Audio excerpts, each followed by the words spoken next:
कांग्रेस और उनके साथियों को संविधान पे कम से कम बोलने का कोई नैतिक अधिकार नहीं। क्यों नहीं है उसका कारण भी, ये वही कांग्रेस है जिन्होंने सही मायनों में सन 75 में आपातकाल लगाकर संविधान की हत्या करने का काम किया। देश में अगर कभी समय के किसी कालखंड में अगर लोकतंत्र की हत्या की गई तो वो सन 75 में आपातकाल लगाकर कांग्रेस की ही सरकार के द्वारा की। दूसरा कारण, आज जब मेरे प्रधानमंत्री आदरणीय नरेंद्र मोदी जी ने जिस तरीके से बाबा साहेब को सम्मान देने का काम किया, उनसे जुड़े हुए जितने भी स्थल थे जहां उन्होंने शिक्षा हासिल की, लंदन में हो या जहां उन्होंने नागपुर में दीक्षा हासिल की, वो दीक्षा भूमि हो, या महाराष्ट्र मुंबई में चैत्य भूमि हो, या दिल्ली में जहां वो रहते थे वो हो, या मऊ में जहां उनका जन्म हुआ हो, इन सारे स्थलों को जिस तरीके से विकसित कर उन्हें पंच तीर्थ के तौर पर प्रधानमंत्री जी ने विकसित कर बाबा साहेब को सम्मान देने का काम किया, उसके बाद कांग्रेस और उनके घटक दलों को डॉक्टर बाबा साहेब भीमराव अंबेडकर जी की याद आई। 89 से पहले तक बाबा साहेब की एक तस्वीर तक भारत की संसद में नहीं थी। जिन्होंने संविधान बनाया, जिस संविधान की प्रतिलिपि आज की तारीख में कांग्रेस के नेता और उनके तमाम घटक दल के साथी हाथ में लेकर घूमने का काम करते हैं, उसी संविधान के निर्माता की एक तस्वीर तक भारत की संसद में नहीं थी, जबकि कांग्रेस के तमाम बड़े नेताओं की और उसमें से एक ही परिवार के 3-3 नेताओं की तस्वीरें भारत की संसद के सेंट्रल हॉल में लगी हुई थी। ये वही कांग्रेस पार्टी है जिन्होंने बाबा साहेब को हरवाने का काम किया, और आज इनको वही संविधान के निर्माता याद आते हैं, आज इनको वही संविधान याद आता है। हकीकत है, सिर्फ झूठ बोलना इनका काम है। लोकसभा चुनाव में भी इन्होंने झूठ बोला कि अगर नरेंद्र मोदी जी तीसरी बार देश के प्रधानमंत्री बनेंगे तो संविधान की हत्या हो जाएगी, आरक्षण खत्म कर दिया जाएगा, लोकतंत्र समाप्त कर दिया जाएगा। आज लगभग 6 महीने होने को आए। बताएं किसका आरक्षण छीन लिया गया, कहाँ का संविधान खत्म कर दिया गया, या कौन से लोकतंत्र की हत्या कर दी गई।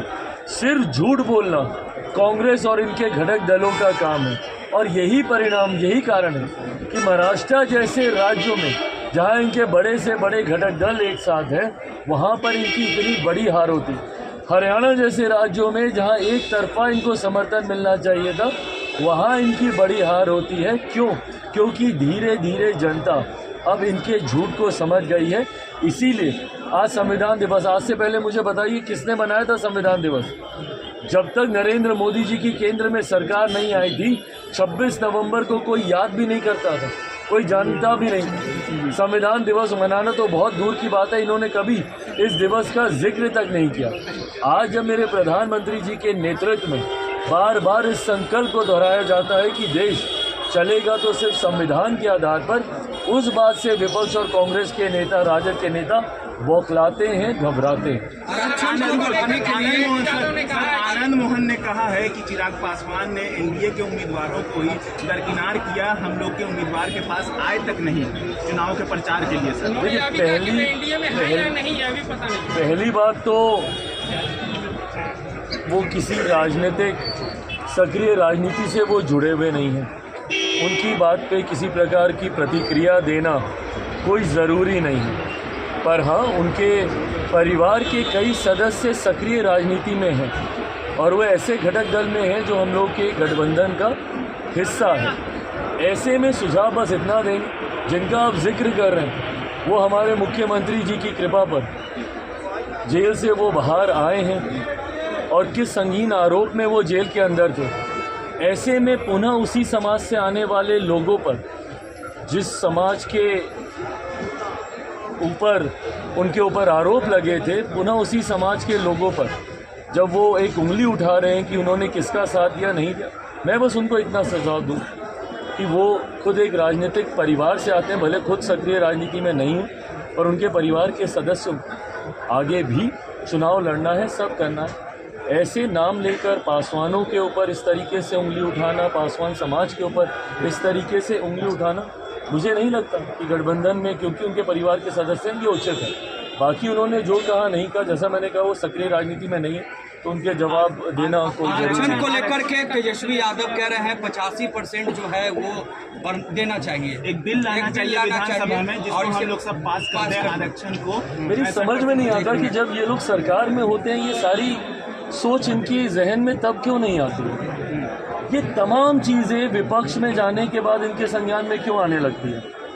आज जब ये सारी बातें बोलते हैं, कुछ दिनों पहले मेरे प्रधानमंत्री का स्वागत करते हुए बोल रहे थे कि अच्छा होता अगर वो विशेष राज्य का दर्जा लेकर आते। तो भैया आप थे नहीं क्या केंद्र सरकार में? ये लोग केंद्र सरकार का हिस्सा थे कि नहीं थे? और उस वक्त तो नीति आयोग होता था, आज की तारीख में जो प्लानिंग कमीशन है वो, या उस वक्त प्लानिंग कमीशन होता था, आज की तारीख में जो नीति आयोग है, तो उस वक्त तो ऐसे सहज प्रावधान भी थे। अगर ये चाहते, आज की तारीख में अगर हम लोग प्रावधानों का जिक्र करें तो कई ऐसे प्रावधान हैं जिसकी वजह से हम लोग को ये कठिनाई आ रही। पर उस वक्त जब इनकी पार्टी लगातार निरंतरता में केंद्र सरकार का हिस्सा थी, क्यों नहीं इन लोगों ने बिहार को विशेष राज्य का दर्जा दिलवा दिया? और एक ऐसा समय भी था जब बिहार में भी इनकी सरकार, केंद्र में इनकी सरकार, क्यों नहीं इन लोगों ने ऐसी इन कार्यों को इन्होंने कर दिया?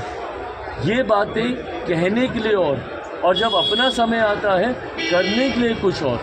ये आपकी सोच को दर्शाता है कि आप इन मुद्दों पर, ऐसे मुद्दे जो इतने सेंसिटिव हैं, जो इतने गंभीर हैं, उसमें सिर्फ आप राजनीतिक सोच करना चाहते हैं, आप सिर्फ राजनीति करना चाहते हैं, ये गलत। एक आखिरी सवाल लेंगे। लोकसभा में 100% स्ट्राइक रेट रहा और झारखंड में भी 100% स्ट्राइक रेट रहा।